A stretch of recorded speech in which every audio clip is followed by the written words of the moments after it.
History was made on May 22, 1972, when Richard Nixon became the first American president to visit Moscow for a summit meeting with the Soviet leader, Communist Party General Secretary Leonid Brezhnev. This first U.S.-Soviet summit had been 3 hard years in the making. From his first days in office, Nixon was determined to jumpstart the U.S.-Soviet relationship. In his first inaugural address on January 20, 1969, the new president proclaimed a new policy of negotiation, not confrontation, with America's longtime Cold War adversary. After a period of confrontation, we are entering an era of negotiation. Let all nations know that during this administration, our lines of communication will be open. We seek an open world, open to ideas, open to the exchange of goods and people, a world in which no people, great or small, will live in angry isolation. On May 20th, 1971, he made a surprise announcement. The President of the United States. Be seated, please. Good afternoon, ladies and gentlemen. As you know, the Soviet-American talks on limiting nuclear arms have been deadlocked for over a year. As a result of negotiations involving the highest level of both governments, I am announcing today a significant development in breaking the deadlock.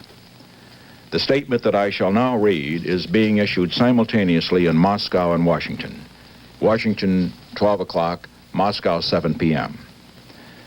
The governments of the United States and the Soviet Union, after reviewing the course of their talks on the limitation of strategic armaments, have agreed to concentrate this year on working out an agreement for the limitation of the deployment of anti-ballistic missile systems, ABMs. They have also agreed that together with concluding an agreement to limit ABMs, they will agree on certain measures with respect to the limitation of offensive strategic weapons.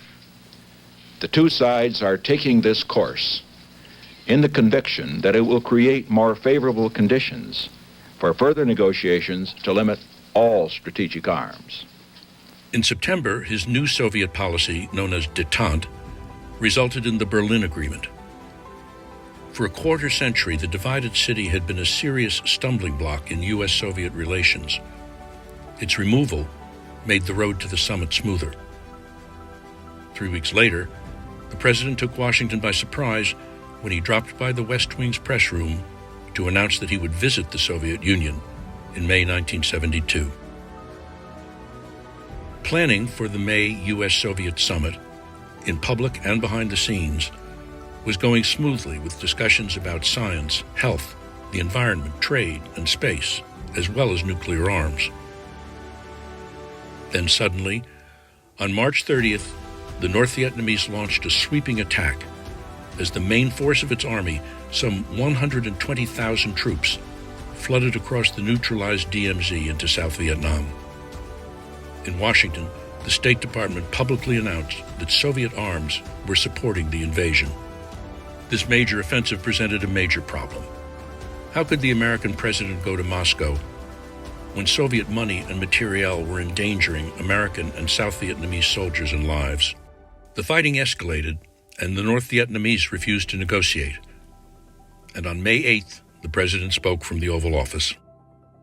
5 weeks ago, on Easter weekend, the communist armies of North Vietnam launched a massive invasion of South Vietnam, an invasion that was made possible by tanks, artillery, and other advanced offensive weapons supplied to Hanoi by the Soviet Union and other communist nations.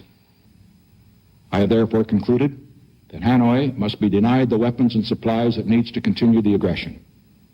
In full coordination with the Republic of Vietnam, I have ordered the following measures, which are being implemented as I am speaking to you. All entrances to North Vietnamese ports will be mined to prevent access to these ports and North Vietnamese naval operations from these ports. Air and naval strikes against military targets in North Vietnam will continue. With the bombing of Hanoi and the mining of Haiphong, just 3 weeks before he was scheduled to leave for Moscow, suddenly all bets were off whether the summit would be on.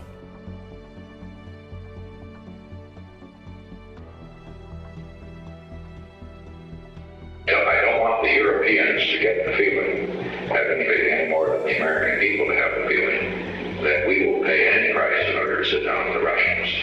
And I would say also that if the situation in Vietnam seriously deteriorated with nothing, by the time we get closer to the summit, they're going to be in it. We aren't going to go to the summit there because you can't put your arms around the Russians at a time that they're kicking the hell out of us in Vietnam. Nixon knew it was a risk. If the Soviets canceled the summit, he would face domestic uproar and international condemnation. But he believed the Soviet leaders would be reluctant to cancel because they wanted and needed the summit. He knew it was a risk. He considered it a calculated risk. There was a sigh of relief in the West Wing when Moscow confirmed that a pre-summit Oval Office meeting with Soviet Foreign Trade Minister Petolichev and Soviet Ambassador Dobrynin would take place as planned. The arrival at Moscow's Vnukovo Airport was filmed through a window aboard Air Force One by White House Chief of Staff H.R. Haldeman, who made movies with his handheld Super 8 camera. Haldeman filmed over the president's shoulder as he was greeted by Soviet President Podgorny and Premier Kosygin, who had no trouble restraining his enthusiasm. In the early 1970s, the Soviet Union was still an exotic and challenging destination for Westerners. In those Cold War years, contact with foreigners was difficult and even dangerous for Soviet citizens. Filming from the motorcade, Haldeman was clearly fascinated by his first glimpses of Soviet daily life. The official media downplayed the president's visit, so there were curious pedestrians instead of cheering crowds. Driving over the Moskva River, the Kremlin came in sight. Minutes later, they were inside its gates. Haldeman noted how stirring it was to see the two flags flying above the Kremlin. Nothing had been scheduled, but General Secretary Brezhnev was eager to meet and size up his American guest. They talked alone for 2 hours, and by the first scheduled meeting later that afternoon, a Nixon-Brezhnev relationship had already been established. The summit proceeded as planned. On the 23rd, agreements were signed covering environmental protection, public health, and medical science, including cancer research. On the 24th, there were agreements for cooperation in space and science and technology. There were other signings, including a maritime agreement on prevention of incidents at sea and a communique announcing establishment of a U.S.-USSR Commercial Commission. Privately, Nixon pressed Brezhnev on the question of Jewish emigration.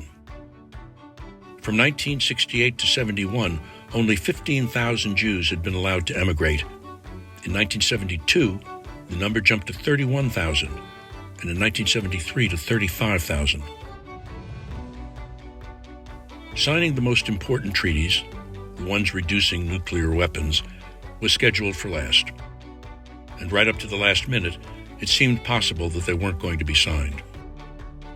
In addition to his Super 8 films, Chief of Staff Haldeman also kept an audio diary. In it, he recorded how news of the last-minute breakthrough came just hours before the scheduled signing. And at 11:30, Kissinger burst in again to say he'd just come back from the meeting Dobrynin had taken him off to say that regarding SALT, they've accepted everything we wanted, including the 10 to 15% significant change item. That night, in St. Vladimir Hall in the Grand Kremlin Palace, 3 years after he had begun his administration by proclaiming a new era of negotiation, not confrontation, President Nixon and General Secretary Brezhnev signed the ABM and SALT treaties.